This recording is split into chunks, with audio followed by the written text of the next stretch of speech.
लारी राजा खदान में काम करने वाले मज़दूरों के जीवन पर माधुरी विजय द्वारा लिखी गई यह बेहतरीन कहानी है।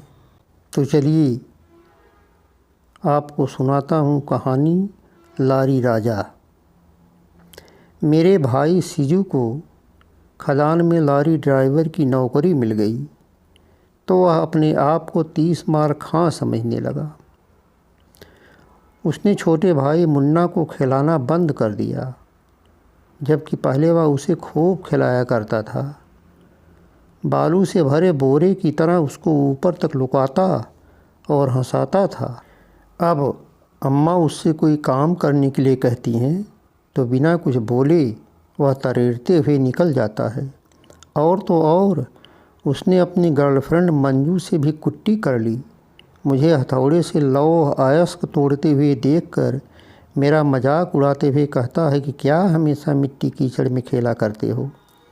ख़ास तौर से वह अप्पा से भी घृणा करने लगा और एक दिन उनको पीने खाने वाला ड्राइवर कह दिया। तब अप्पा को इतना गुस्सा चढ़ गया कि उन्होंने उसे पटक कर इतना मारा कि वह भर मुँह माटी ले लिया। और फिर अप्पा बोले कि इसी मिट्टी से पैदा हुए हो और ज़्यादा उड़ो मत, नहीं तो कभी खोद कर इसी में गाड़ देंगे। इस मैटर को लेकर वह खदान मज़दूरों के सुपरवाइज़र सुब्बू सर के पास चला गया, लेकिन उन्होंने कहा कि यह तुम्हारा घरेलू मसला है, इसमें भला मैं क्या कर सकता हूँ।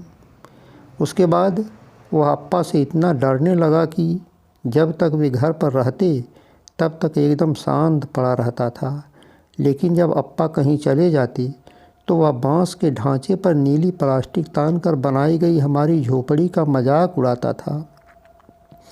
लारी का मालिक राजप्पा बंगलौर का रहने वाला था। वह हमेशा पान चबाता रहता था। सीजू को वह रेगुलर ड्राइवर को मिलने वाली पगार का सिर्फ आधा देता था, क्योंकि सीजू अभी 14 साल का था, इसलिए वह ज़्यादा पैसे के लिए उससे तकझक भी नहीं कर सकता था।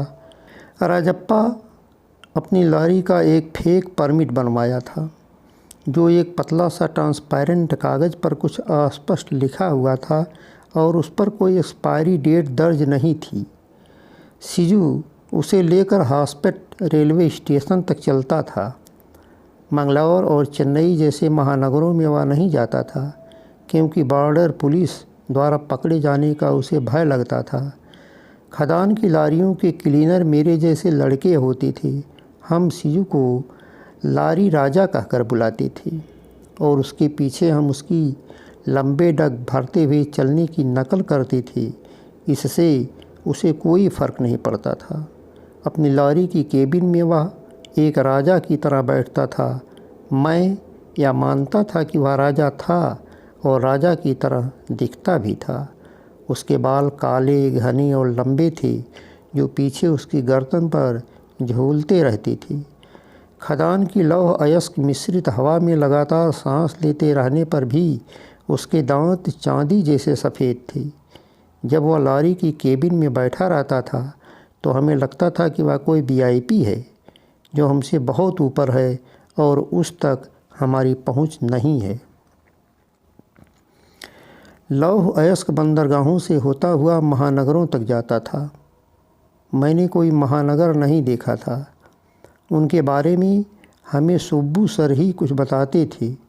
वे कहते थे कि लौह अयस्क बंदरगाह पर पानी की जहाज़ों में लोड होकर लगभग 1 हफ्ते की समुद्री यात्रा के बाद ऑस्ट्रेलिया, जापान तथा ज़्यादातर चीन पहुंचता है।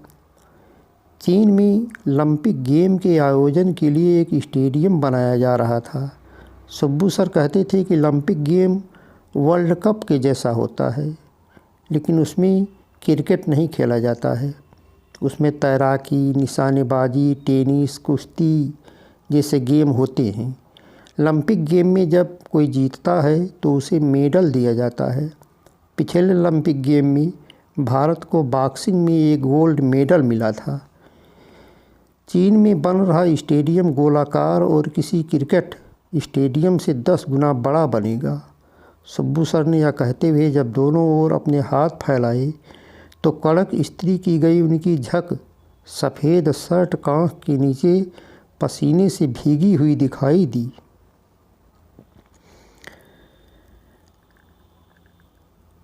खदानों का नज़ारा देखने के बाद मुझे लगता था कि पूरी दुनिया खदानों में ही काम करती है। कर्नाटक और उसके पड़ोसी राज्य आंध्र प्रदेश में भयंकर सूखा पड़ा था। सूखे से हालत इतनी बुरी हो गई थी कि इंसानी ज़िंदगी कुत्तों से भी बदतर हो गई थी। एक दिन हमारा पड़ोसी अपने साथ अपनी बीवी और बेटियों के ऊपर किरासिन तेल छिड़ककर आग के हवाले कर दिया। बीवी किसी तरह अधजली हालत में बच गई, लेकिन और सब जलकर मर गए। उसी समय बेलारी की खदानों में मजदूरों की कमी की खबर फैल गई। अपने घर बार और खेती बाड़ी की फिक्र छोड़कर लोग वहां पहुंचने लगे। इस चक्कर में कितनों ने औने पौने दाम पर अपने खेत बेच डाले। कितने लोगों ने अपने बच्चों को स्कूल जाने से मना कर दिया। गांव के गांव वीरान हो गए। खेतों में फसलें खड़े खड़े सूख कर गिर गईं। सारे लोग अपने परिवार के साथ अपनी गृहस्थी के सामान अपने सिर पर लादे नज़दीक के बस डिपो पर जमा होने लगे।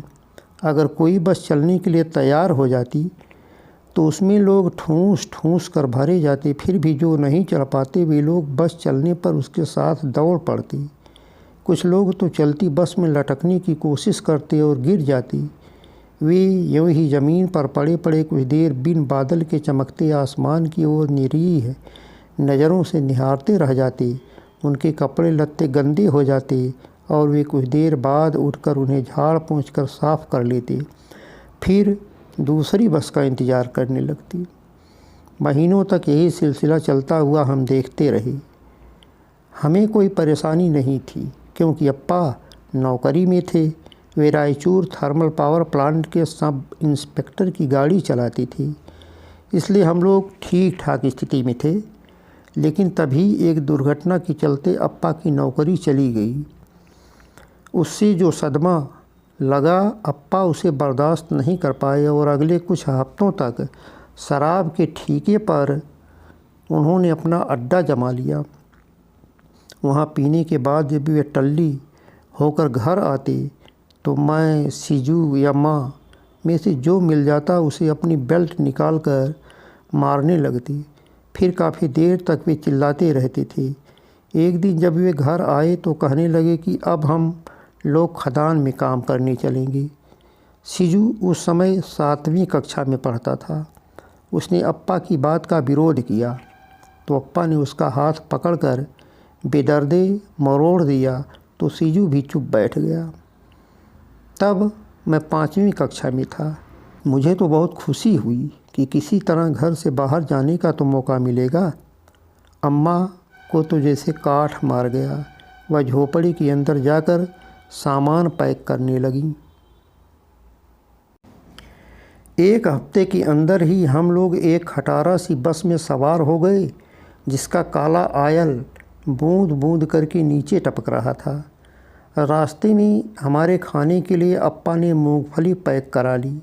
बस चलने के बाद मैं भुनी हुई मूंगफली का दाना निकालकर मुंह में डालता और धीरे धीरे सूख रही धरती, गांव के उदास पड़े घर और सूख रहे पेड़ों को देखता रहता। कंडक्टर ने अप्पा से कहा, अगला स्टॉप। बस अगले स्टॉप पर पहुंचकर रुकी तो हम उतर लिए। वहाँ बस स्टॉप का फर्श जगह जगह टूटा पड़ा था। मैंने अप्पा से पूछा कि यहाँ ज़मीन लाल क्यों है, तो उन्होंने बताया कि उसमें लौह अयस्क मिला हुआ है। वे वहाँ इधर उधर घूम फिरकर लोगों से जानकारी जुटाने में लगे थे कि वहाँ से सबसे नज़दीक कौन सी खदान है जहाँ काम करने के लिए मज़दूरों की ज़रूरत है। तथा अम्मा अपने ब्लाउज में हाथ डालकर पैसे टटोलने में लगी थीं ताकि हमारे लिए एक टाइगर बिस्कुट और 7 अप की बाटल ली जा सके। तभी सीजू धीरे से मेरे पास आया और मेरे कान में फुसफुसा कर बोला कि यहाँ की धरती में खून मिला हुआ है, इसलिए वह लाल दिखाई देती है। इसके भीतर दफनाए गए खदानों के मज़दूरों की खून रिस कर ऊपर धरातल तक आ गए हैं। मैं भी उसकी बातों में आ गया और महीनों तक अपना हर कदम डर डर कर डालता रहता था। जब मुझे सच्चाई का पता चला तो मैं उसे मारने के लिए दौड़ पड़ा, लेकिन उसने कसकर मेरी कलाई मरोड़ दी, जिससे मुझे बहुत दर्द हुआ। हमें यहाँ आए हुए 1 साल पूरा हो गया। उस दिन दोपहर के समय मैं हाईवे के किनारे एक खुले गड्ढे में काम कर रहा था। मेरे साथ मेरी ही जैसे कुछ और लड़के तथा कुछ औरतें भी थीं। कुछ काम कर लेने के बाद मैं रोड के किनारे पीठ पीछे किए उकड़ू बैठ गया। वहाँ से होकर जो गाड़ियाँ गुजरती थीं तो उनके साइलेंसर से निकलने वाली गर्म हवा मुझे लगती थी और मेरी टी शर्ट तथा निकर को उड़ा देती थी। सुबह काम पर आने के समय अम्मा ने मुझे भूख दूर रखने के लिए चुटकी भर जो खैनी दी थी, उसे मैं कब का खा गया था। उसका फ्लेवर तो अब ख़त्म हो चुका था, लेकिन गर्म पीक से मेरा मुंह भरा हुआ था। गाड़ियों के साइलेंसर से निकलने वाली धातु की तीखी गंध से युक्त गर्म हवा से मुझे बेचैनी सी होने लगी थी। औरतें आपस में एक दूसरे से हंसी मजाक करती रहती थीं और अपने शरीर को धनुष की तरह टेढ़ा करके हथौड़ा चला रही थीं। लड़के तो पहले से ज़्यादा लापरवाह हो गए थे। मेरे कानों में किसी के रोने की मध्यम सी आवाज़ आ रही थी। शायद किसी ने बाई चांस किसी के पैर के अंगूठे पर हथौड़ा गिरा दिया था। पश्चिम की तरफ पूरा आसमान बादलों से घिरा हुआ था, लेकिन मैं जहाँ बैठा था वहाँ बादलों के बीच से सूर्य की तेज़ धूप आ रही थी। फसलों के लिए तो पानी का बड़ा आकाश था, लेकिन मानसून आने में अभी देर थी। वैसे मेरे हिसाब से वह कभी भी आ सकता था। पिछले हफ्ते तूफ़ानी बारिश ने गड्ढे और नाले भर दिए थे। मुझे याद है, पिछले साल मानसून की बारिश में हर जगह पानी ही पानी नज़र आ रहा था। उसी दौरान हमारे गांव का एक आदमी इधर उधर घूमते घामते एक गहरे गड्ढे में गिरकर मर गया और जब उसकी बॉडी ढूंढकर किसी तरह बाहर निकाली गई तो वह फूल कर काली पड़ गई थी। हाईवे पर दोनों साइड लारियों की कतारें लगी हुई थी। ट्रैफिक इतना ज़्यादा था कि वे रेंगती हुई चल रही थीं। बेलारी की ओर से आने वाली लारियां ओवरलोड थीं। उनमें लौह अयस्क भर कर लाया जा रहा था। उन्हें तिरपालों से अच्छी तरह ढक कर मोटी मोटी रस्सियों से गेतर कर बांधा गया था। रस्सियां मेरी घुट्टियों इतनी मोटी थीं। बंदरगाह के शहरों से आने वाली लारियां खाली खाली आ रही थीं। उनके ड्राइवर हॉर्न पर हॉर्न बजाए जा रहे थे, जैसे उनकी हॉर्न बजा देने से ट्रैफिक खाली हो जाएगा और वे फर्राटा भरते निकल जाएंगे। कभी कभी रह रहकर उसी ट्रैफिक के बीच से अपने लिए रास्ता बनाते हुए खदानों के मालिकों की विदेशी कारें सन्न सन्न निकल जाती थीं। उन्हें देखने के लिए मैंने अपना मुंह सड़क की तरफ कर लिया और अपने मुंह में खैनी की जुगाली करते हुए मैं उन गाड़ियों के नामों का उच्चारण करने लगा। मासरेटी, जैगुआर, मर्सिडीज। वे चमचमाती कारें सूरज की रोशनी से खेलती थीं। हाईवे पर बने अपने विशाल आलीशान सफ़ेद मकानों में खदानों के मालिक रहते थे। जब एक बार एक सुंदर मासरेटी कार गुजर रही थी तो उसकी चमचमाती बॉडी के आईने में मैं धूल मिट्टी में बैठा हुआ नजर आया और उसके साथ मेरे पीछे किसी लड़की की टेढ़ी मेढ़ी आकृति भी दिखाई दी। मैंने फ़ौरन अपना हथौड़ा लिया और खड़ा होकर उसकी तरफ मुड़ा तो वह भाग चली, जैसे मैं उसे मारने दौड़ पड़ूंगा। 2 दिन पहले 2 लड़कों को एक साथ मिट्टी में पड़ी हुई एक टाइटन घड़ी दिखाई दी थी। वे उसे लेने के लिए अपने हथौड़े लेकर लड़ पड़े थे और एक ने अपने हथौड़े से दूसरे का हाथ तोड़ दिया था। शायद यही सोचकर वह डर गई थी। अरे रुक जाओ, मैं तुम्हें मारूंगा नहीं, मैंने चिल्ला कर कहा। वह रुकी और मेरी तरफ मुड़कर मुस्कराने लगी। उसके गालों पर डिम्पल पड़ गए। वह एक स्कूल का ड्रेस पहने हुए थी जो उसके पूरे शरीर को ढक लिया था। घुटने के नीचे तक लटका हुआ और उसकी जिप ऊपर गले तक चढ़कर बंद होती थी। आगे का पोर्शन वह झाड़ कर साफ करने की कोशिश की। उसकी ड्रेस पहले सफ़ेद थी किंतु लौह अयस्क से वह धीरे धीरे ललछाऊ हो गई। उसके बालों की लटें उसकी पीठ पर छितराई हुई थीं। उसका नाम मंजू था। वह अपनी माँ के साथ यहाँ उसी समय आई जब हम लोग आए थे। उसकी माँ बीमार रहती थी, इसलिए अपने टेंट से वह बाहर नहीं निकलती थी। यह मुझे नहीं पता कि उसे कौन सी बीमारी थी। कुछ दिनों तक मंजू सिजू की गर्लफ्रेंड थी। जब सिजू खदान में काम करता था तो जब भी मौका मिलता उसके साथ बैठकर बातें करती थी और हमेशा उसके आगे पीछे लगी रहती थी। वह अपनी खैनी में से कुछ हिस्सा बचाकर भी उसे देती थी, लेकिन पता नहीं क्यों कुछ दिन बाद सिजू ने उससे बोलना बंद कर दिया। उसकी वजह जानने के लिए मैंने एक बार सिजू से पूछा, लेकिन उसने कुछ नहीं कहा। एक तरफ जरा सा झुका और अपना होंठ इधर उधर घुमाकर ज़मीन पर पिच से थूक कर वहाँ से हट गया। हाय मंजू, मैंने कहा। हाय गुन्ना, वह भी हाथ हिलाकर बोली। हम दोनों की लंबाई एकदम बराबर थी, लेकिन वह 15 साल की थी और उसकी उम्र मुझसे ज़्यादा थी। वह आकर मेरे पैरों के पास उकड़ू होकर बैठ गई तो मैं भी उकड़ू ही बैठ गया। मैं अपने मन में सोच रहा था कि देखूं वह क्या करती है। जिस लौह के टुकड़े पर मैं काम कर रहा था उसने उसे लेकर अपने हथौड़े से धीरे धीरे 2-3 मरतबा बेमन से मारा और फिर हथौड़े को नीचे रख दिया। क्या वह भी आया है? उसने सिजू के बारे में पूछा। नहीं, मैंने कहा। मुझे मंजू अच्छी लगने लगी।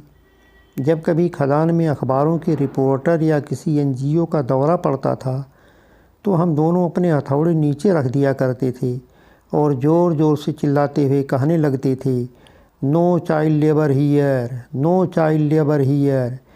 तब तक खदान के मालिक वहाँ आ जाते और उन्हें समझाते हुए कहते थे कि इन बच्चों के माता पिता यहाँ काम करते हैं और ये बच्चे उनके साथ घर से चले आते हैं।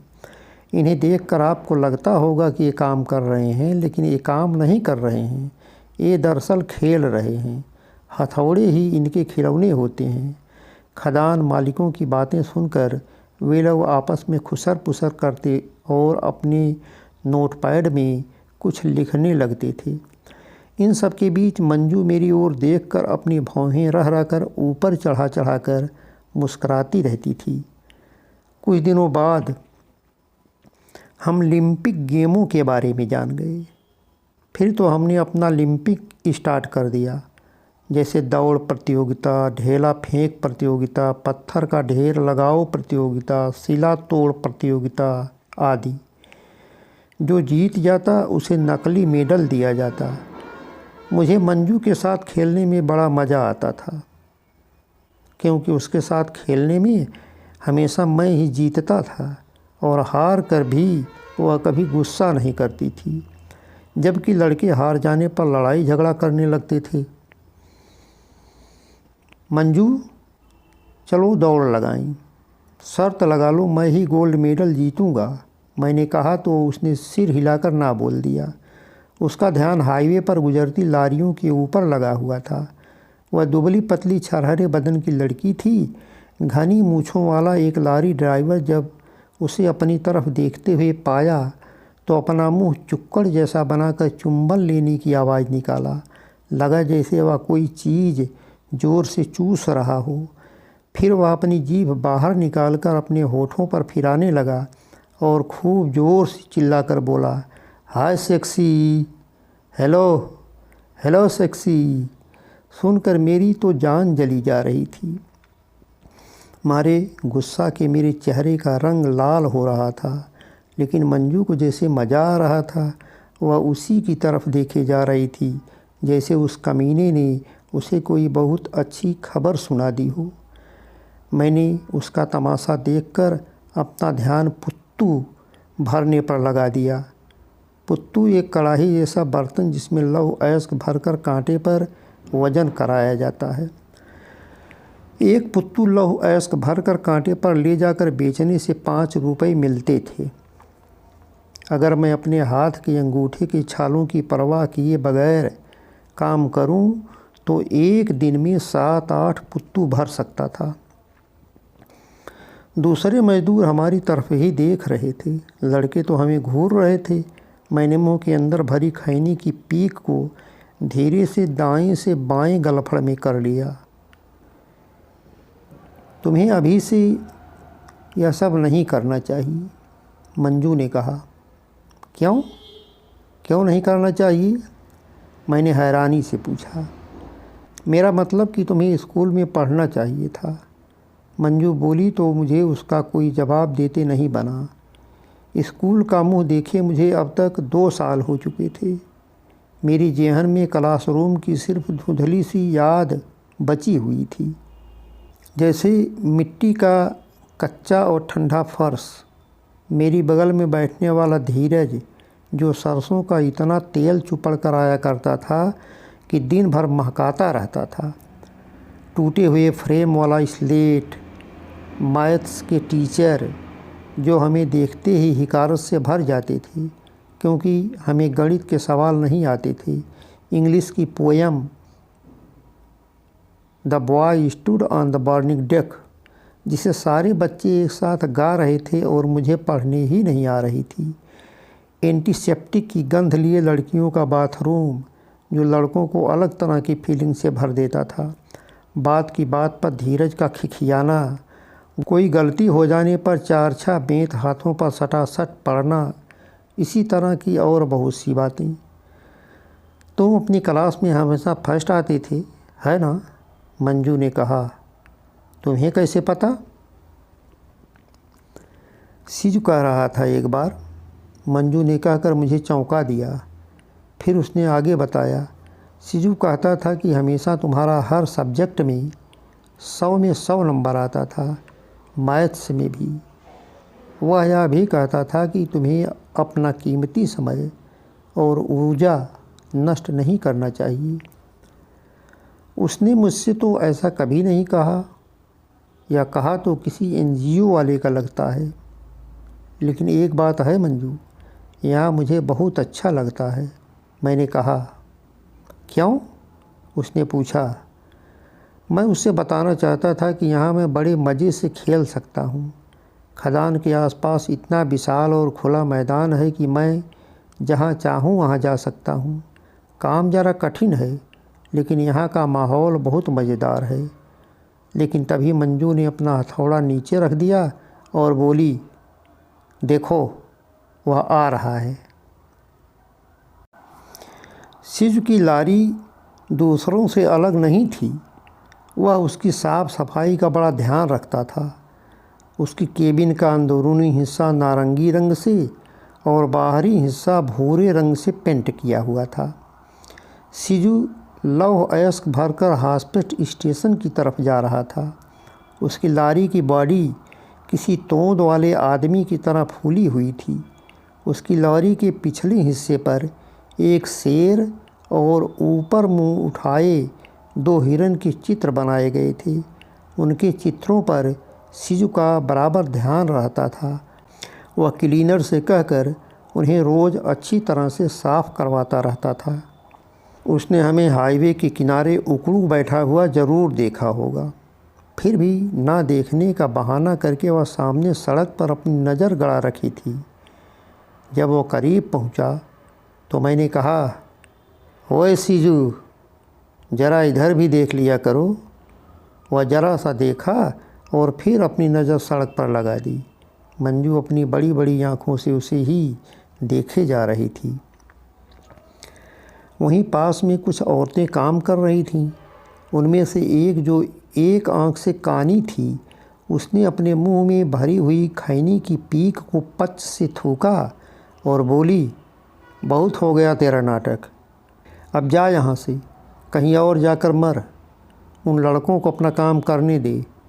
मंजू के ऊपर जब उसका कोई असर नहीं हुआ तो वह और ज़ोर ज़ोर से चिल्लाती हुई बोली, हे, सुन रही हो? मैं तुम्हीं से कह रही हूँ, जा यहाँ से। मंजू ने एक पत्थर का टुकड़ा उठाया और यूँ ही उसकी तरफ फेंक दिया। वह जाकर उस औरत के कंधे पर लग गया और वह दर्द से चिल्लाई, रंडी। जब उसने हिकारत से कहा तो मंजू भी चिल्लाते हुए बोली, रंडी? तूने रंडी कहा मुझे, कानी बंदरिया? उसकी आवाज़ कांपने लगी थी। मैं मंजू को गुस्से में देखकर डर गया और कुछ नहीं बोला। उसने मेरे अयस्क के टुकड़े को लिया और उस पर अपना हथौड़ा मारने लगी। मंजू, मैं उससे कुछ कहना चाहता था।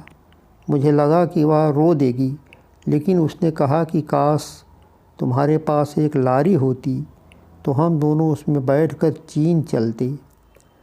उसके बाद मैं लौह अयस्क से अपना पुत्तू भरकर कांटे पर ले गया। जाते वक्त मैंने ढलान के ऊपर अम्मा को दूसरी औरतों के साथ काम करते हुए देखा। वह अयस्क का चूरा चलनी सी चाल रही थी। लौह की लाल डस्ट का गुबार उसके इर्द गिर्द इकट्ठा हो गया था। कुछ दूर मुन्ना धूल मिट्टी में पड़ा पड़ा चक्कर काट कर खेल रहा था। उसे कपड़े के नाम पर मेरी एक शर्ट पहना दी गई थी, वरना वह एकदम नंगा था। अगर वह सरकता हुआ कुछ दूर चला जाता तो अम्मा या उसके साथ काम कर रही कोई दूसरी औरत उसको हाथ या पैर से पहली जगह पर कर दिया करती थी। जब मुन्ना मुझे देख लेता तो अपना छोटा सा हाथ उठाकर खुशी से छटपटाने लगता था। मैंने पुत्तू में लौह अयस्क भरकर चौथा खेप कांटे पे वजन कराकर दर्ज करवाया और लोड होने के लिए लाइन में खड़ी पहली लारी में खाली कर दिया। कांटे और परमिट यार्ड के बीच में एक दीवार थी। वहीं हमारे टेंट के 3 गुना बड़े आकार में बना हुआ सुब्बू सर का टिन शेड था, जिसमें लेबर ऑफिस था। अपनी अपनी शिकायत सभी लोग उसी में दर्ज करवाते थे। उसके लिए एक बड़ा सा रजिस्टर था, उसमें ही सारे रिकॉर्ड लिखे जाते थे। एक दिन में कितने मज़दूरों ने काम किया, कितने पुत्तू भरे गए, कितने लोग खदान के टेंट में रहते हैं और कितने दूर से आकर काम करते हैं, यह सारा कुछ।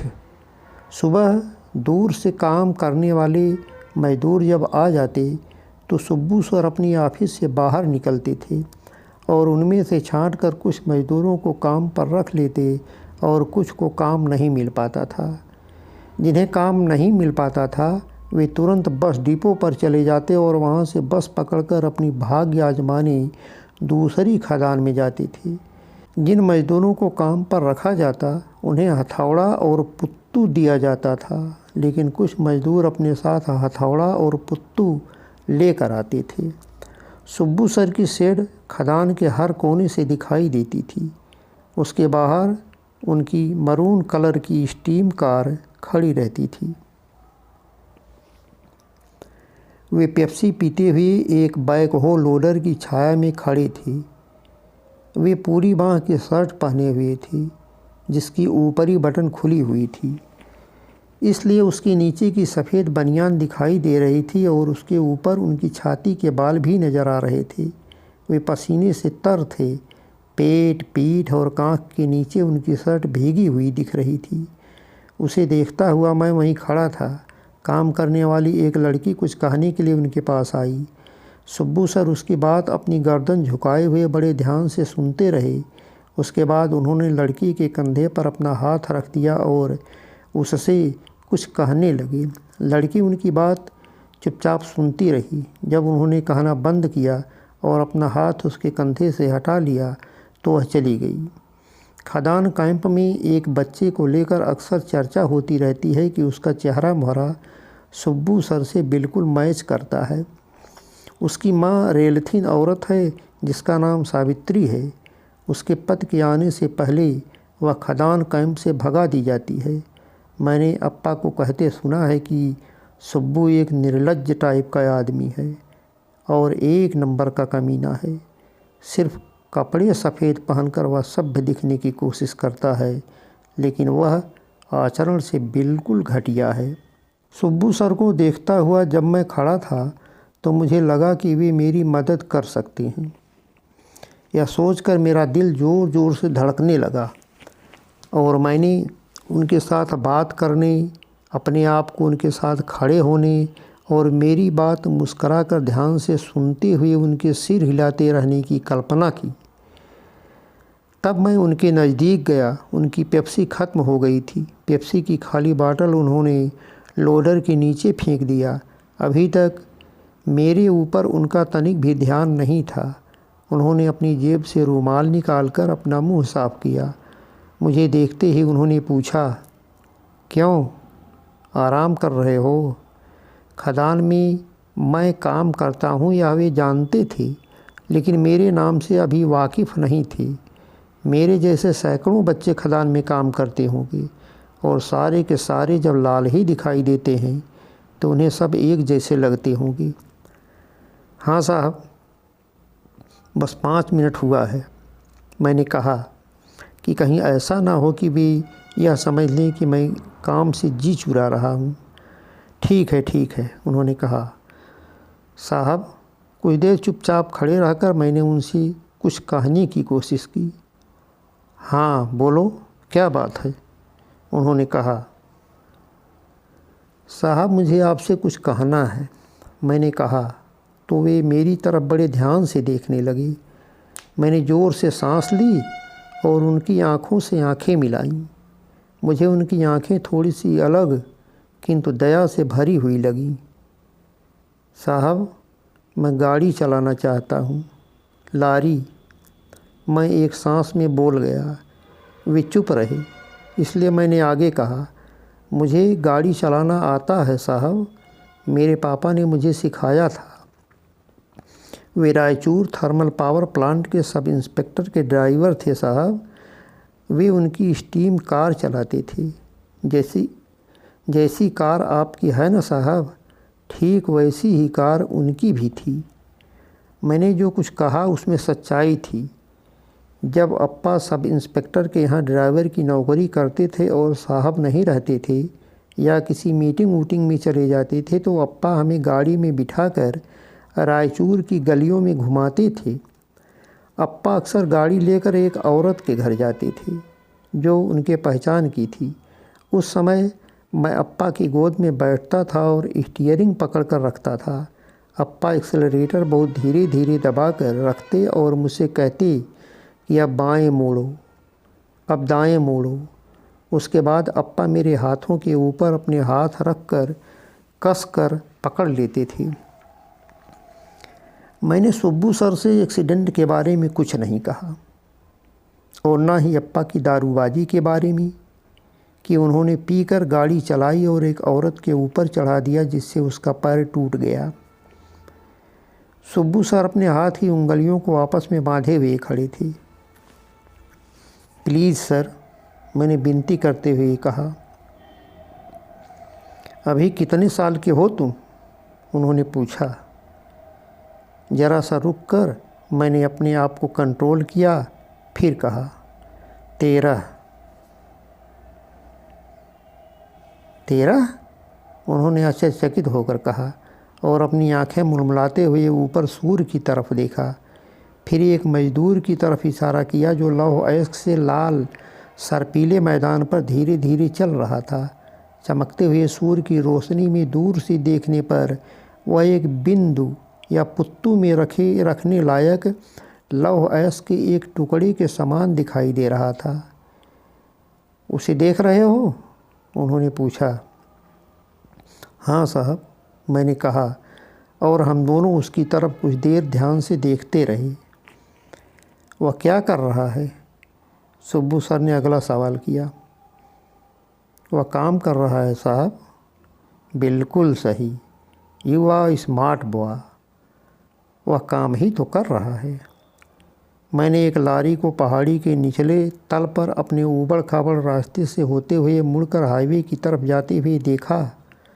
वह अपने पीछे लाल बादलों से धूल उड़ाती जा रही थी। मेहनत करो, जो तुम चाहते हो एक दिन ज़रूर बनूंगी।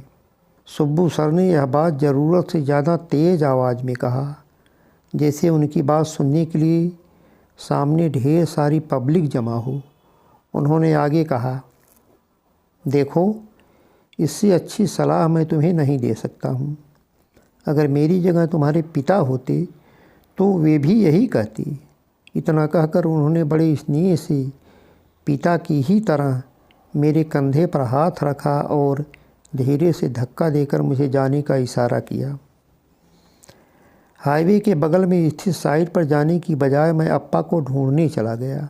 वे एक ऊंची टीली के पीछे गड्ढे में काम कर रहे थे। उन्होंने अपना पैंट निकालकर निकर पहन लिया था। उनके हाथ में बड़े हैंडल का एक हथौड़ा था। उनके शरीर से बंधी रस्सी को 3 आदमी ऊपर खड़े होकर मजबूती से पकड़ रखे थे। मैं उन्हें इसी तरह काम करते हुए देखने के लिए आ जाता था, लेकिन वे मुझे नहीं देख पाते थे और न ही जान पाते थे कि मैं वहाँ हूँ। अप्पा को गड्ढे के अंदर देखता हुआ जब तक मैं वहाँ रहता था, तब तक मेरा एक एक सेकंड घंटों के समान बीतता था। मुझे पता था कि वह काम कितने जोखिम से भरा हुआ है। उस जगह से मुझे भय लगता था। वहाँ कभी भी कुछ भी हो सकता था। रस्सी टूट सकती थी, आदमियों के हाथ से रस्सी छूट सकती थी, या ऐसा ही कुछ और, फिर तो एक बड़ा हादसा। इसलिए मैं ज़्यादा देर तक वहाँ नहीं ठहरता था। मैं वहाँ से दूर मैदान की ओर चला जाता था, क्योंकि जब अप्पा को गड्ढे से खींचकर बाहर निकाला जाता था तो उनका चेहरा लाल होता था। सांसें तेज़ी से चलती हुई, जैसे किसी डूबते हुए आदमी को पानी से बाहर निकाला गया हो। अप्पा के शरीर में जहाँ जहाँ रस्सियाँ कसी रहती थीं, छूटने पर अप्पा वहाँ वहाँ अपने हाथों से मलना शुरू कर देते थे। वहाँ नीचे गड्ढा तो बड़ा अच्छा लगता होगा, मस्खरी करते हुए उन तीनों आदमियों में से एक ने कहा। तो अप्पा कहाँ चुप बैठने वाले थे। उन्होंने कहा, हाँ, तुम्हारी घरवाली की वजाइना की तरह। और सब लोग हंसने लगे। मैं एक दिन उस हरामी सुब्बू को रस्सी से बांधकर उस गड्ढे में डालने वाला हूँ। अप्पा ने कहा।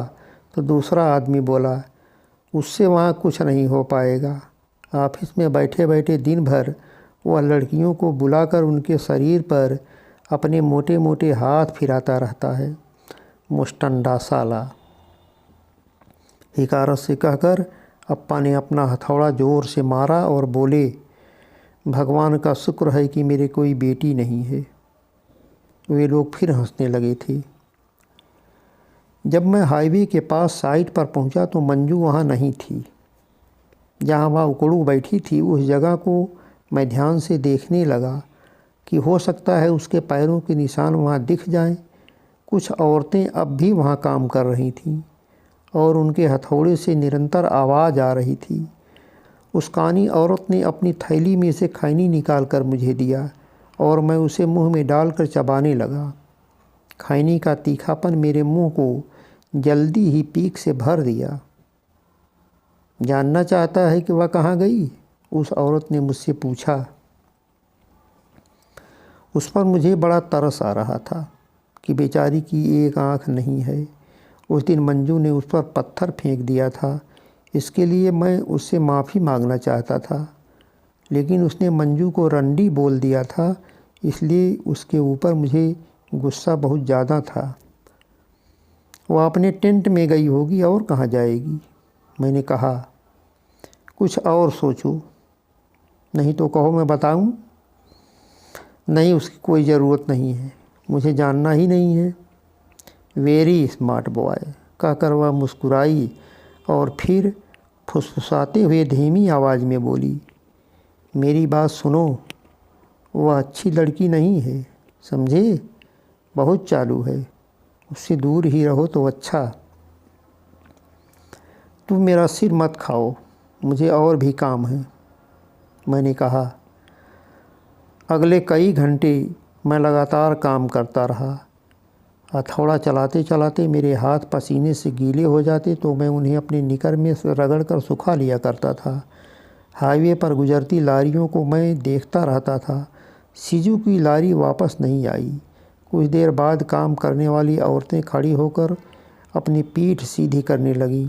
कानी औरत मुझे देखकर मुस्कराए जा रही थी। मुझे उसकी मुस्कान अच्छी नहीं लग रही थी, वह बड़ी कपटपूर्ण लग रही थी। वे सब अपने पुत्तू ऐश्क से भरकर वजन कराने कांटे की तरफ चल पड़ीं। मैं उन्हें पीछे से देख रहा था।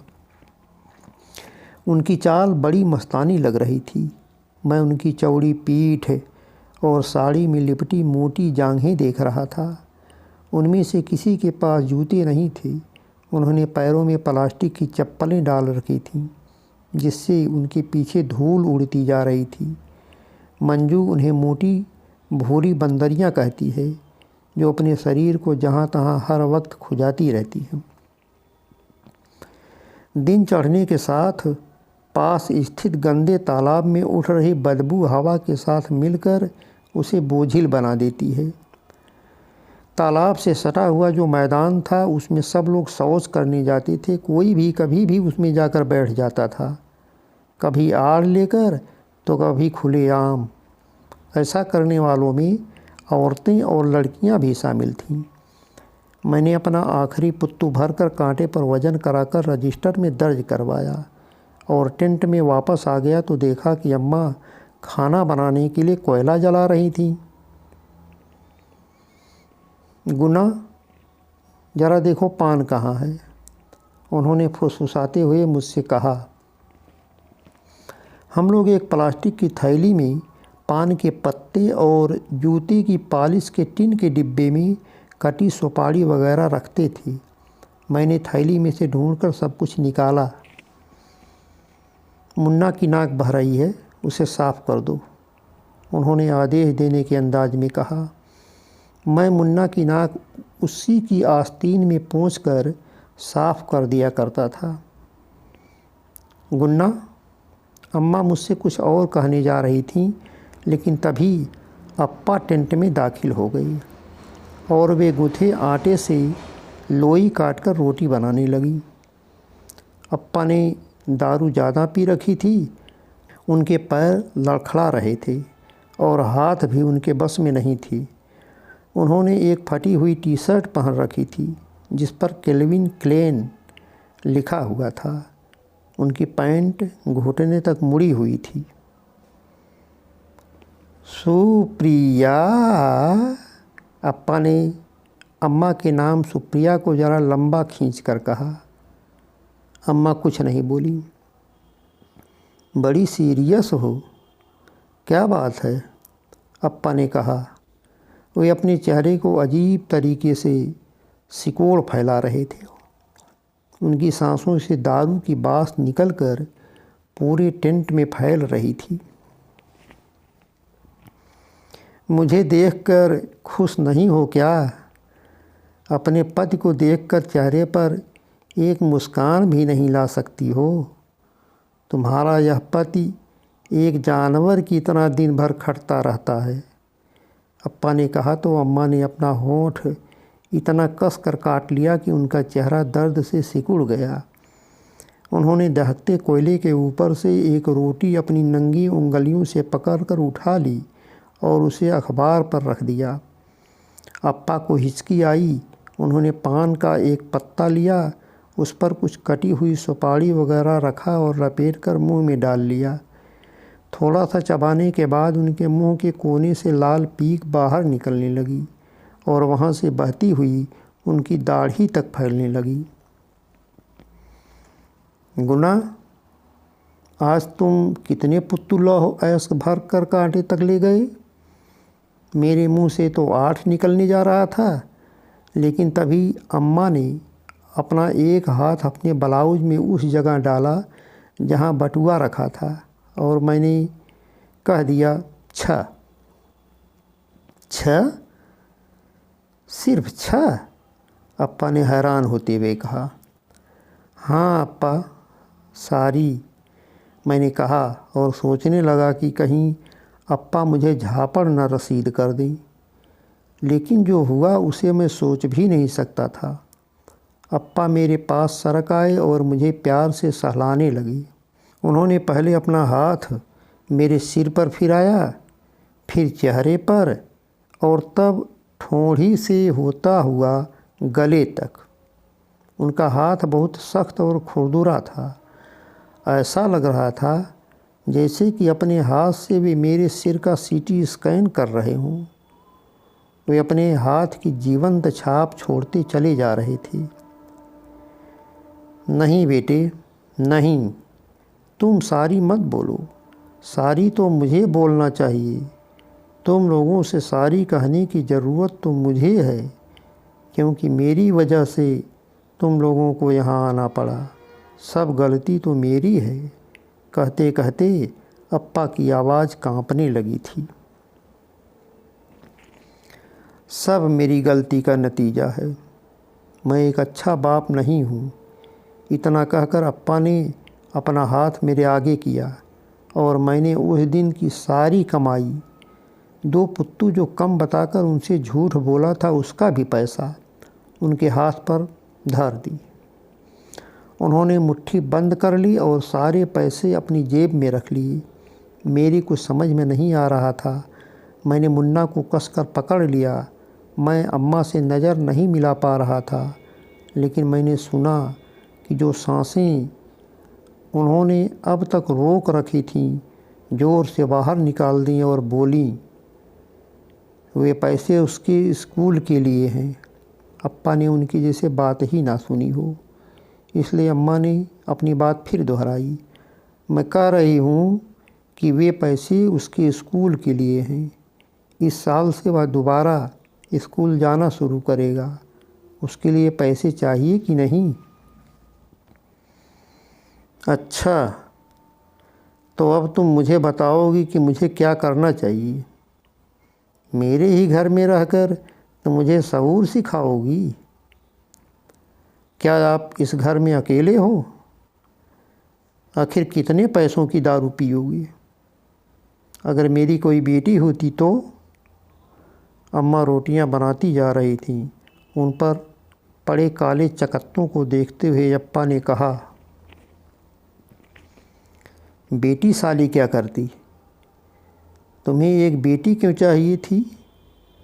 उसके दहेज के लिए तुम मुझसे पैसे इकट्ठा करवाती और फिर एक दिन कोई टेढ़ी मेढ़ी नाक वाला साला लड़का आता और कहता कि मैं तुम्हारी बेटी से शादी करना चाहता हूँ, और तब मैं अपनी माली हालत देखते हुए उसके तलवे चाटता।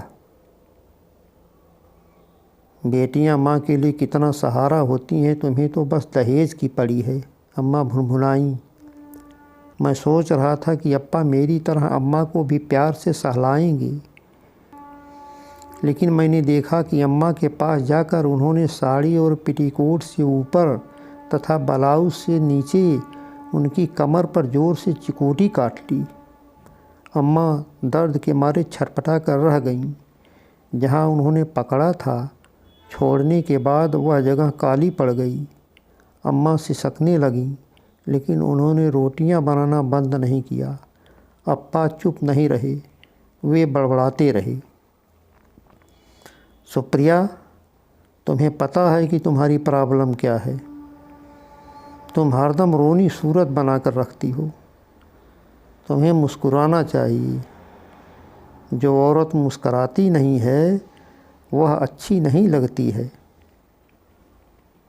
अम्मा ने एक नज़र कोयलों पर डाली और कनखियों से अप्पा को देखा जो कुछ कुछ झुके हुए खड़े थे। उसी वक्त सीजू टेंट के दरवाजे पर आकर खड़ा हुआ। मैंने उसे देखा। वह बालों को अच्छे से सेट किया हुआ था और खुश लग रहा था।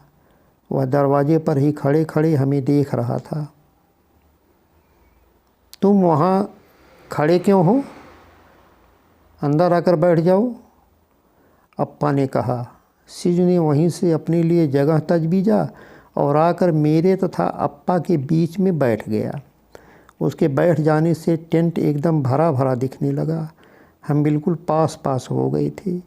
भय और क्रोध हमारे इर्द गिर्द तीतरों की तरह उड़ रहे थे। आज तुम कहाँ गए थे? अम्मा ने सीजू से पूछा।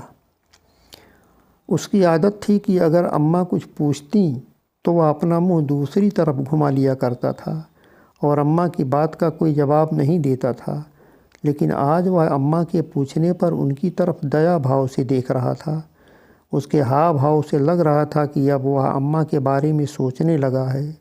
उसने अम्मा के सवाल का जवाब दिया, हास्पेट। हास्पेट? कैसी जगह है वह? अम्मा बोली। ठीक है, कोई बहुत गंदी जगह नहीं है। उसके कहते ही अप्पा बोल पड़ी, और कितनी गंदगी की उम्मीद करते हो तुम? सारे शहर गंदे ही तो हैं। सीजू ने जैसे उन्हें सुना ही नहीं। अप्पा का रुख कड़ा होता जा रहा था। कितनी ट्रिप लगाया आज तूने? अम्मा ने पूछा। ट्रिप?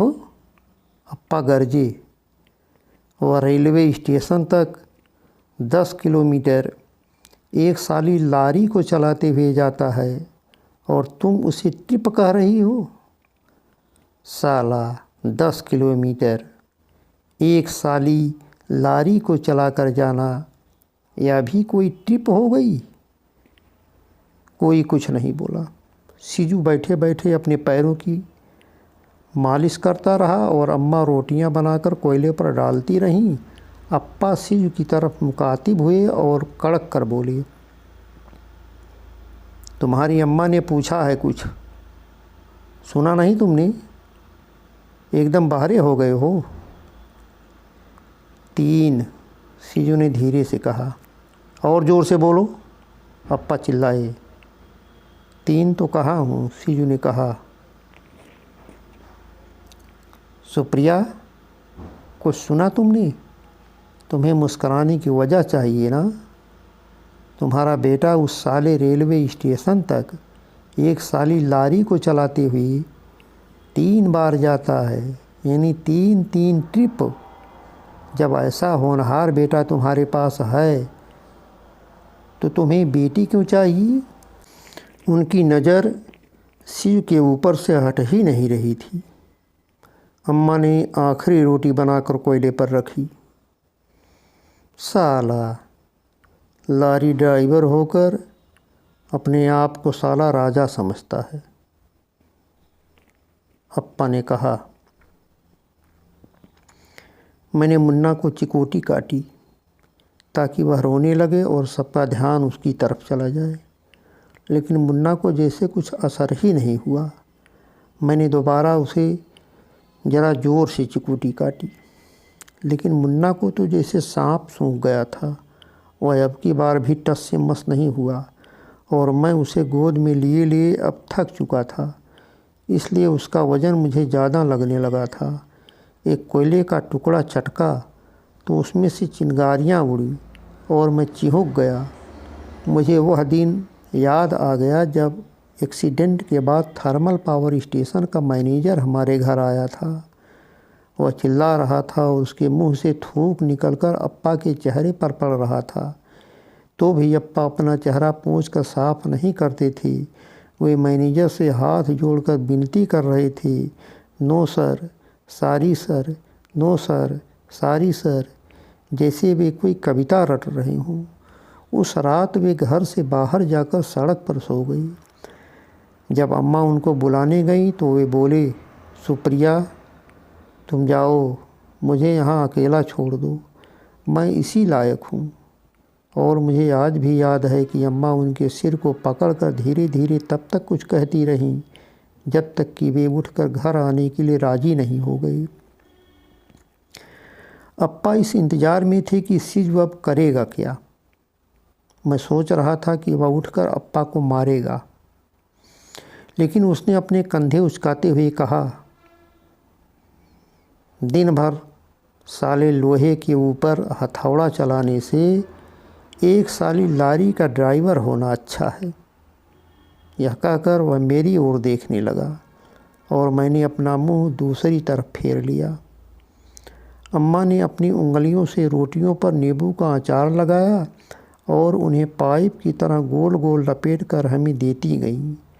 उसके बाद उसने मुन्ना को उठाने के लिए अपना हाथ बढ़ाया तो ढीले ढाले ब्लाउज में से उसकी एक छाती बाहर निकल आई, जिसका भूरा निप्पल भी दिख गया। गरम गरम रोटी अचार के साथ खाने में बहुत टेस्टी लग रही थी। मेरा पूरा ध्यान सिर्फ खाने पर था। मैं जल्दी जल्दी रोटियों का बड़ा बड़ा निवाला काट कर भकोसे जा रहा था। मैं हमेशा इसी तरह जल्दी जल्दी खा लेता हूँ। पेट भर खा लेने के बाद मैं रिलैक्स हो गया और रोटी में इतनी ताकत होती है कि वह शांति, निद्रा और शरीर में गर्माहट ला सकती है। इस दौरान टेंट में एकदम चुप्पी छाई हुई थी। कोई कुछ नहीं बोल रहा था। सीजू अपने मुंह मेरे कानों के पास लाया और फुसफुसाते हुए बोला, मुझे तुमसे कुछ कहना है, लेकिन मुझे तुमसे कुछ नहीं सुनना है। मैंने भी बहुत धीरे से कहा। हम लोग धीमी आवाज़ में बात कर रहे थे क्योंकि हमें लगता था कि अप्पा शायद सो रहे हों। उनकी नाक से धीमी धीमी आवाज़ आ रही थी। अरे 1 मिनट सुनना, सीजू ने कहा। क्यों? क्योंकि लारी राजा कुछ कहना चाहता है, मैं बोला। चुप, उसने कहा। मैंने अपने कानों में उंगलियां डालकर धीमी आवाज़ में गाना शुरू किया।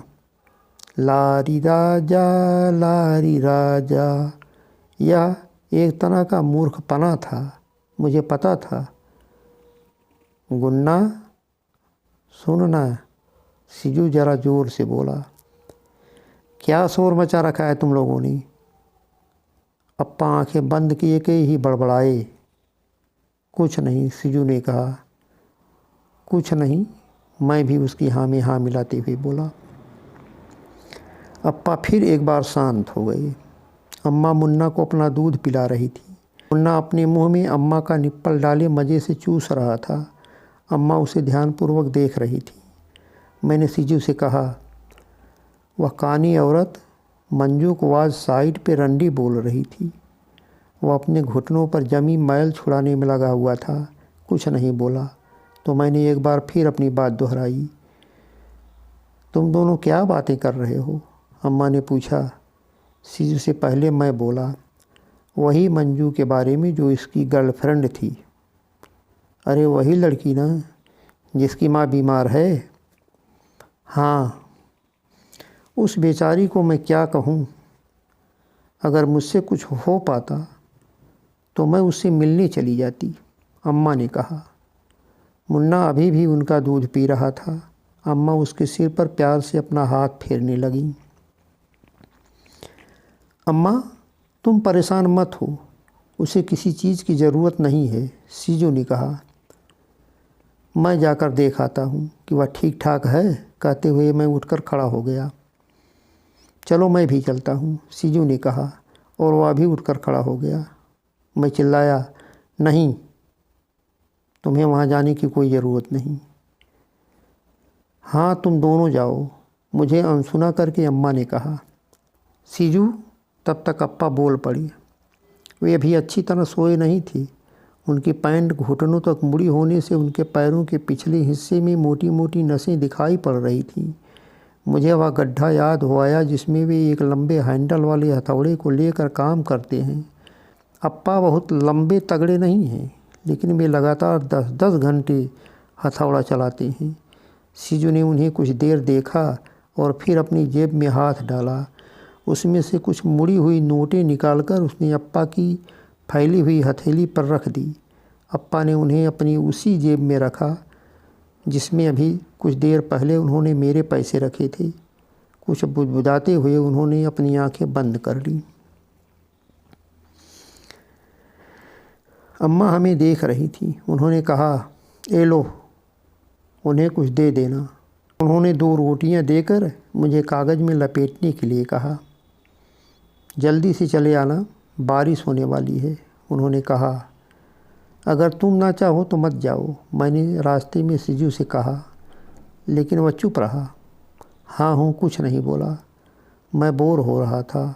हमारे पैरों के बराबर का एक चूहा कहीं से निकलकर हमारे पास से होकर भागा। हमारे टेंट में चूहे बहुत हैं। वे हमारी खाने पीने की चीज़ें खा जाते हैं, कपड़े लत्तों को काट डालते हैं। इतना ही नहीं, कभी कभी वे सोते हुए बच्चे को काट लेते हैं। पिछले साल तो एक बच्चा चूहे के काटने से मर गया था। मंजू अपने टेंट में नहीं थी। उसमें सिर्फ उसकी माँ की सांसों की खरखराहट सुनाई पड़ रही थी। सीजू ने मुझे दरवाजे से झांकने का इशारा किया और उधर जाने के लिए धकेला, लेकिन मैंने मना कर दिया। मैंने दूर से ही देखा कि अंदर केवल मंजू की माँ एक कंबल ओढ़े सिकुड़ कर लेटी हुई है। वह खांसने लगी तो मैं और पीछे हट गया। वह तो अंदर नहीं है, मैंने कहा। स्मार्ट। अब क्या करें? तो चलो लौट चलते हैं अपने टेंट की ओर, सीजू बोला। तुम जाओ, मैं तो इंतज़ार करूँगा। वह यहीं कहीं होगी, टॉयलेट गई होगी, मैंने कहा। गुना, उसे भूल जाओ, मुझे तरेरते हुए सीजू ने कहा। नहीं, मैं बोला, मैं लारी चलाऊँगा और वह मेरी लारी में बैठकर मेरे साथ चीन जाएगी। क्या पागलों सी बातें कर रहे हो? सीजू ने कहा। सच्ची कह रहा हूँ। वह मुझसे बोली है कि गुना, तुम लारी चलाना सीख लो। जब तुम लारी चलाने लगोगे तो हम दोनों लारी में बैठकर ओलंपिक गेम देखने चीन चलेंगे। मैंने एक दिन सुब्बू सर से कहा भी, लेकिन उन्होंने अभी ना बोल दिया। फिर भी उन्होंने मुझे भरोसा दिया है कि मेहनत करो, जो तुम चाहते हो वह एक दिन ज़रूर बनोगे। ओह गुना, तुमने यह बात सुब्बू से कह दी? वह मोटा सांड एक नंबर का कमीना है। तुमने उससे कहा? हाँ। हे भगवान, तुम्हें पता है वो कितना घटिया आदमी है? चल अच्छा, अब यहाँ से चलते हैं, सीजू ने कहा। सुब्बू सर की स्टीम कार उनके एल्युमिनियम की दीवारों से बने टिन शेड के सामने खड़ी थी। उसके ऊपर लैंप पोस्ट की रोशनी पड़ रही थी, जिससे वह चांदी की तरह चमक रही थी। लैंप पोस्ट को एक जनरेटर से कनेक्ट किया गया था, जो बड़ी तेज़ आवाज़ में घरघरा रहा था। हम दोनों धीरे धीरे चलकर बैकहो लोडर के पास पहुँचे। सीजू ने अपना हाथ मेरे कंधे पर रखा तो मैंने पूछा, हम इधर क्यों आए हैं? तो उसने अपने मुंह पर उंगली रखते हुए मुझे चुप रहने का इशारा किया। लोडर की आड़ में हम छिप गए। मैं आगे और सीजू मेरे पीछे खड़ा हो गया। जनरेटर की आवाज़ के सिवाय वहाँ और दूसरी कोई आवाज़ नहीं आ रही थी।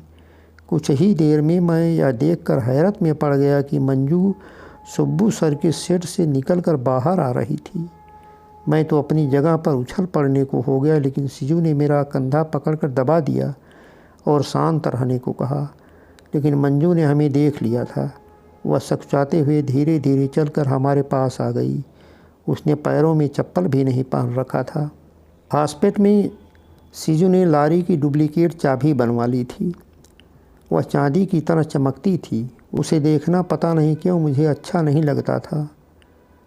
लारी जहाँ खड़ी होती थी वहाँ हमेशा ग्रीस और डीजल की महक आती रहती थी।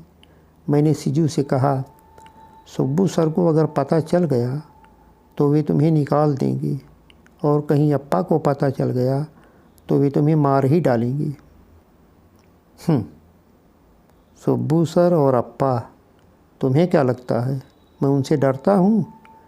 हमारे साथ चलना है तो चलो, नहीं तो चुपचाप यहीं बैठो अपना मुंह बंद करके। तुम्हें क्या करना है यह तुम्हारे ऊपर है। इतना कहकर वह झट से लारी की केबिन में चढ़ गया और एक हाथ से राड पकड़कर वहीं से मंजू को चढ़ाने के लिए अपना दूसरा हाथ नीचे की तरफ बढ़ाया।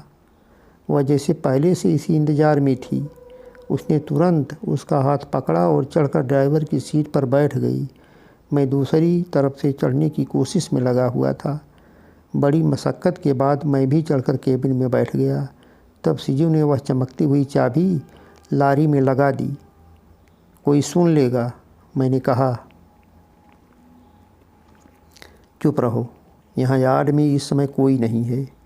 यह कहकर सीजू ने चाबी ऐंठ दी। इंजन घरघरा कर स्टार्ट हुआ तो उस सुनसान इलाके में लगा जैसे बिजली गरजी हो।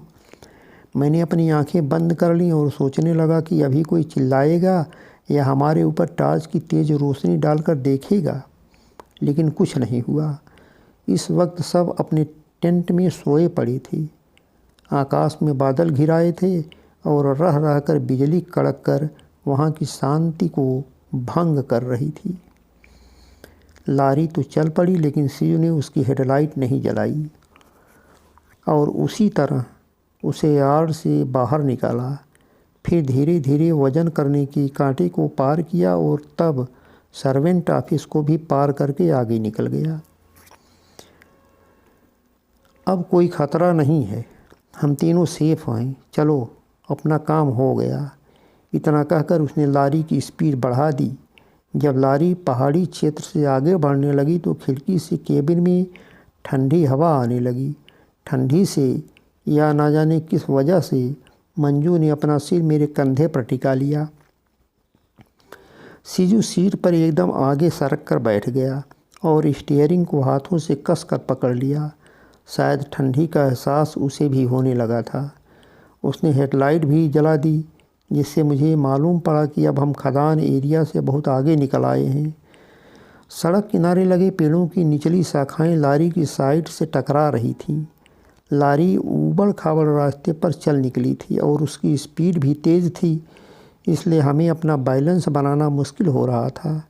अगर ज़रा सा गाफिल हुए तो सिर फूटने का खतरा था, इसलिए ज़्यादा कुछ देखने या आभास करने का मौका नहीं था। रास्ता कितना भी ऊबड़ खाबड़ था, लेकिन सीजू लारी की स्पीड कम नहीं कर रहा था। कोई बड़ा सा पत्थर सामने दिखाई देता तब तक हम उसे पार करके आगे बढ़ जाते थे। मैं अपने मन में सोच रहा था कि हमेशा हमेशा के लिए सीजू लारी इसी तरह से चलाता रहे, कभी भी इसकी स्पीड कम ना करे। बस तभी उसने लारी एक बैक रोक दी। हम मैदानों के बीच में पहुंच गए थे, खदान से इतनी दूर कि अब हमें कोई नहीं पाएगा। सीजू ने अपने हाथ स्टीयरिंग से हटा लिए और बालों में उंगलियां फिराने लगा। ड्रेस में मंजू की छातियां ऊपर नीचे होती लग रही थीं। वह शीशे के पार सीधे अपने सामने निहार रही थी। गोल्ड मेडल, पता नहीं क्यों सीजू बुदबुदाया। मैं कुछ कहने के लिए अपना मुंह खोलता, लेकिन फिर बंद कर लेता था। गुना को तुम्हें यहाँ अपने साथ नहीं लाना चाहिए था, मंजू ने सीजू से कहा। यह सुनकर मुझे कंपकपी छूटने लगी। जो कुछ अब तक हुआ या हो रहा है या अभी आगे होने वाला है, जैसे कि इन सब की वजह मैं ही हूँ। क्यों? सीजू ने पूछा।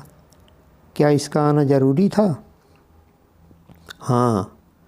क्या तुम जानती हो कि यह कल सुब्बू के पास गया था कि इसे लारी चलाना है सिर्फ तुम्हारे लिए कि नहीं? लेकिन सुब्बू ने मना कर दिया। वह बहुत बड़ा कमीना है। तुम्हारे ऊपर भी तो उसकी बुरी नज़र है। तुम क्या सोचते हो वह सब मुझे अच्छा लगता है? मंजू सीधे अपने सामने देखती हुई बोलती जा रही थी। पैसे के लिए मैं उससे भीख मांगते मांगते थक गई। सर, मुझे दवा लेना है, पैसे दे दो। सर, ऑपरेशन करवाना है, पैसे दे दो। सर, माँ को खांसी हो गई है, उसके लिए दवा लेना है, पैसे दे दो। सर, डॉक्टर कह रहे थे कि उसके फेफड़ों में सूजन हो गई है, डॉक्टर साहब की फीस देनी है, पैसे दे दो। तुम ही बताओ, ऐसे में आखिर मैं क्या करती? तुम सोचते हो कि उससे अपने आप को नुचवाना मुझे अच्छा लगता है? तुम्हें लगता होगा कि मैं कोई बहुत बड़ा गेम कर रही हूँ।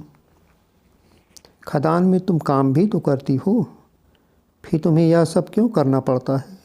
सीजू ने कहा। वहाँ एक दिन का 50 रुपया मिलता है और उसके लिए रात दिन खटना पड़ता है। इतने पर भी खाने को पूरा नहीं पड़ता। तुम कभी कभी तो मुझे एकदम बावड़म लगते हो। तुमसे होशियार तो गुन्ना ही है। इतना कहते कहते जान पड़ा कि वह गिर जाएगी। संभलने के लिए उसने मेरे कंधे का सहारा ले लिया। मंजू, मैंने कहा, सिर्फ इसलिए कि उसका नाम लेना मुझे अच्छा लगता था। सीजू कुछ देर चुपचाप बैठा रहा, फिर उसके गले से घर घर की आवाज़ आने लगी। उसकी सांसें तेज़ी से चलने लगी थीं। वह कैबिन का दरवाज़ा खोलकर नीचे उतर लिया। आओ चलो मेरे साथ, उसने मंजू से कहा। यह सुनकर मैं भी बाहर निकलने के लिए अपनी तरफ का दरवाज़ा खोलने लगा। तुम कहाँ चले? तुम वहीं रुको, सीजू ने मुझसे कहा। लेकिन मंजू ने मेरी बात पूरी नहीं होने दी। बीच में रोक कर बोली, गुना तुम अभी रुको यहीं। उसकी बात से मैं दुखी हो गया। मैंने निराशा में अपना होठ काट लिया। तब मुझे ढाढ़स बढ़ाने के लिए मेरे गले में बाहें डालकर मंजू ने मुझे खींचकर अपने से सटा लिया। उसके बालों से लौह की खुशबू आ रही थी। उस खुशबू का अपना एक आकार था, जैसे किसी बिल्डिंग का होता है। मेरे दिमाग में पता नहीं क्यों उस पड़ोसी की पत्नी की तस्वीर आ रही थी, जिसे उसके पति ने अपने साथ पूरे परिवार को जलाकर मारना चाहा था, लेकिन वह किसी तरह से जिंदा बच गई थी और एक मंदिर में वहाँ के पुजारी की कृपा से शरण लिया था। कभी कभी वह औरत अपने सिर पर गाय के गोबर का उपला रखकर उधर से गुजरने वालों की तरफ पागलों की तरह देखती रहती थी। बिना मतलब उसकी याद मेरे मन में आ गई। उसी वक्त मंजू मुझे छोड़कर ड्राइवर की सीट पर जा बैठी और वहीं से अपने पैरों को लटकाकर नीचे उतरने लगी। लेकिन ज़मीन पर पाँव पहुँचते पहुँचते उसके मुंह से निकल गया। उसके बाद सीजू उसे लेकर लारी के पीछे चला गया। वहाँ पीछे लगी सीकड़ निकालकर लारी का बैक पैनल खोलने की आवाज़ मुझे सुनाई पड़ी। पूरी लारी खाली थी। दोनों पीछे से चढ़कर अंदर दाखिल हो गए और उसमें पड़ी हुई दाल पत्री फर्श पर बिछा दी। नीचे मंजू की लेटने की आहट मुझ तक आई। फिर सीजू भी उसके पास लेट गया। सीजू के फुसफुसाने की आवाज़ आने लगी, लेकिन मंजू की कोई भी आवाज़ नहीं आ रही थी। मैंने बरबस अपना ध्यान उनकी तरफ से हटा लिया, क्योंकि मैं उनकी आवाज़ या कुछ भी सुनना नहीं चाहता था, और मैंने लारी के सामने वाली शीशे के उस पार अपने आगे नज़रें गड़ा दी। झाड़ियों में कीट पतंगों के चलने फिरने की आवाज़ हो रही थी। दूर स्थित गांव में कुत्ते भौंक रहे थे। हवा बहुत तेज़ चल रही थी। उसके साथ पेड़ों की सूखी पत्तियां उड़कर एक तरफ जाकर इकट्ठा हो रही थीं। अंधेरी की वजह से सारा कुछ रहस्यमय होता जा रहा था। दिन में मुझे खदान का आकार बहुत बड़ा लगता था, लेकिन इस समय अंधेरे में यह मैदान मुझे खदान से भी बड़ा लगने लगा। खदान कैंप से यहाँ सारा कुछ बिल्कुल अलग है। वहाँ खदान कैंप में सिर्फ मशीनों के चलने की आवाज़ें या आदमियों के खाने पीने, चिल्लाने और सोने की आवाज़ें आती रहती हैं। याकायक हवा का एक तेज़ झोंका आया और मेरे चेहरे को शीतल कर गया। हवा बहुत तेज़ हो गई और मुझे लगने लगा कि अब बारिश होगी। मैं सोच में पड़ गया कि कल खदान में काम बंद हो जाएगा। छोटा डबरा उफनकर तालाब में तब्दील हो जाएगा। चारों ओर कीचड़ ही कीचड़ फैल जाएगा, जिससे कोई लारी नहीं चल पाएगी। शाम को खाना बनाने के लिए सिकड़ी में कोयला भी ठीक से नहीं जलेगा। केबिन में बैठे बैठे मेरा समय नहीं गुजर रहा था। मैं अपनी जगह से सरकता हुआ जाकर ड्राइवर की सीट पर बैठ गया। सीजू चाबी लारी में लगी हुई छोड़कर चला गया था। मैंने सीट के अगले हिस्से पर जाकर पहले क्लच दबाया, क्योंकि दूसरे ड्राइवरों को ऐसा करते मैंने देखा था। फिर कुछ देर सोचने के बाद कि अब आगे क्या करना है, मैंने एक्सीलरेटर दबाकर क्लच छोड़ दिया और लारी एक झटके में 2-3 फीट आगे जाकर रुक गई। इस दौरान मेरी कनपटी खिड़की से जा टकराई और जब मैंने वहाँ हाथ लगाया तो वहाँ से खून निकलने लगा था। सीजू जल्दी से भाग कर आया और मुझे केबिन से बाहर निकालते हुए बोला, क्या कर रहे थे तुम? पागल हो गए हो क्या? मैंने कुछ नहीं कहा। मैं उसकी पैंट देख रहा था। जल्दीबाजी में वह पैंट पहनते वक्त उसकी जिप बंद करना भूल गया था। क्या है? उसने अचकचा कर पूछा। कुछ नहीं, मैंने कहा। क्या देख रहे हो? वह समझ गया और जिप बंद करते हुए बोला, चलो। अंदर चलकर बैठो, घर चलते हैं। मंजू क्या कर रही है? मैंने पूछा। वह वहीं पीछे ही बैठेगी, उसने कहा। बारिश होने वाली है, वहाँ तो वह भीग जाएगी। गुना, कायदे से चलकर लारी में बैठ, बेवजह भंकस मत कर। लारी की केबिन के अंदर मैं टिटूर कर बैठा और आँख खुली रखकर आगे देखने की कोशिश करता रहा।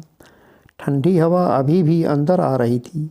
मैंने अपनी तरफ की खिड़की बंद कर ली, लेकिन सिजू अपनी ओर की खोले रखा और उसी पर दाहिनी केहनी का टेक लेकर हाथ पर अपने सिर को सहारा दिए बैठ गया। बाएं हाथ से वह गाड़ी चला रहा था।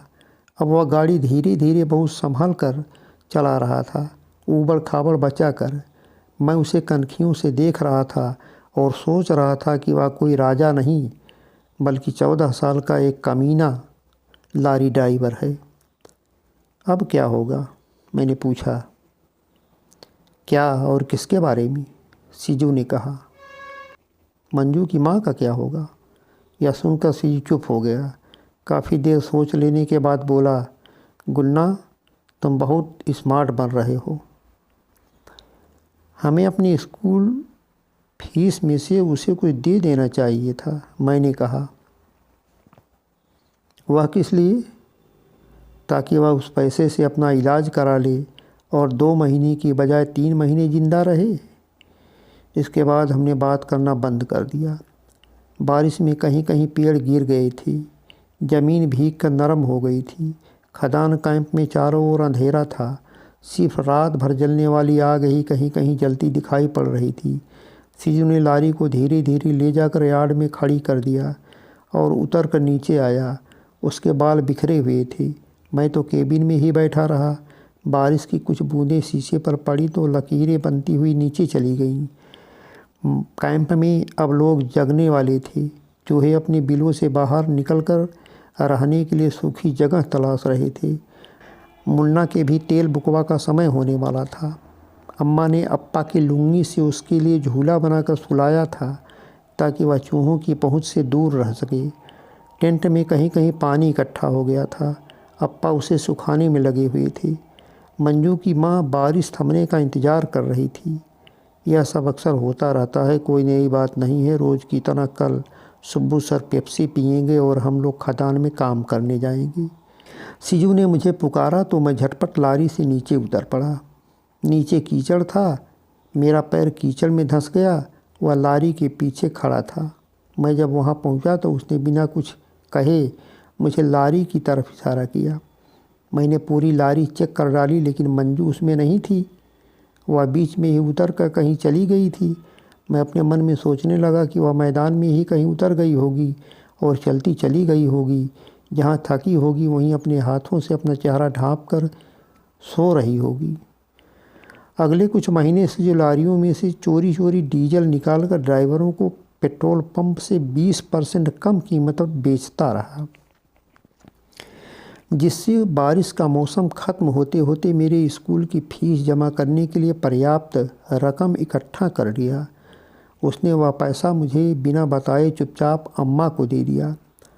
इसलिए मैंने उसे उसके लिए सीधे धन्यवाद भी नहीं दिया। वैसे भी लारी में मंजू को रात में ले जाने के बाद से हमारे बीच बातचीत बहुत कम होती थी। उसके हाव भाव से मुझे लगता था कि वह भी मंजू की तरह कहीं गायब ना हो जाए। हालांकि वह घर तो आ जाता था, लेकिन सबके सो जाने के बाद। मैं जानता था कि वह अभी भी रात के वक्त कभी कभी लारी निकाल कर ले जाता है, लेकिन अब वह मुझे अपने साथ कभी नहीं ले जाता। मेरा स्कूल मॉर्निंग चलता है, इसलिए मैं सुबह स्कूल जाता हूँ और शाम को खदान में काम करता हूँ। जो पानी इधर उधर जमा था वह सब अगस्त तक सूख गया। सुब्बू सर ने एक बड़ा अच्छा कदम उठाया। उन्होंने घोषणा कर दी कि अब हफ्ते में एक दिन सबकी छुट्टी रहेगी। यह सुनकर सब लोग खुशी के मारे झूम उठे और सुब्बू सर भी मुस्कराने लगे। उन्होंने एक दिन अपनी स्टीम कार में एक छोटा सा कलर टीवी लाया। एक मज़दूर ने उसे अच्छे से सेट कर दिया और जब उसे एक जनरेटर से कनेक्ट कर दिया गया तो वह चलने लगा। हम सभी लोग इकट्ठा होकर चीन के भव्य और विशाल स्टेडियम में चल रहे ओलंपिक गेम देखने लगे। चमकते ट्रैक सूट में परफॉर्म करते युवक और युवतियों को देखकर हम धन्य हो रहे थे। शानदार स्टेडियम में रंग, रोशनी, संगीत और खेलों का गजब तमाशा हमारे मन को मोह लेता था।